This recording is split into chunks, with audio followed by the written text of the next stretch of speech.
Now let's move on to the explanation of paragraph number 4, in which there are following complex words. The first word is popped out, जिसका उर्दू में मतलब है उभर आना, while in English it means come out suddenly.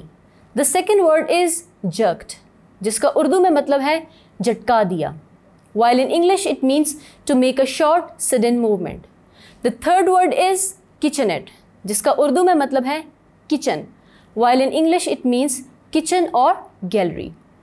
The next word is Nelson, जिसका उर्दू में मतलब है एक पकड़ या गिरफ्त जिसमें हरीफ के बाजू पर दबाव डाला जाता है, while in English it means a hold in which pressure is applied to the head, back of the neck and one or both arms of the opponent.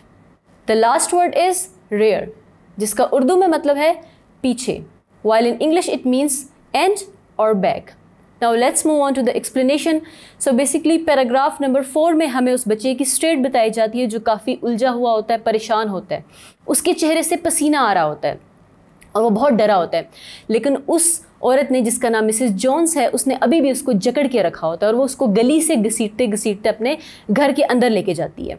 और जब वो बच्चा अंदर जाता है तो वो देखता है कि बाकी तमाम कमरों से कुछ आवाज़ें आ रही, जिससे उसे कंफर्म हो जाता है कि उस घर में वो दोनों अकेले नहीं होते, लेकिन उस औरत ने अभी भी उसको जकड़ के रखा होता है और वो घर के उसको मिडिल कमरे में लेकर जाती है.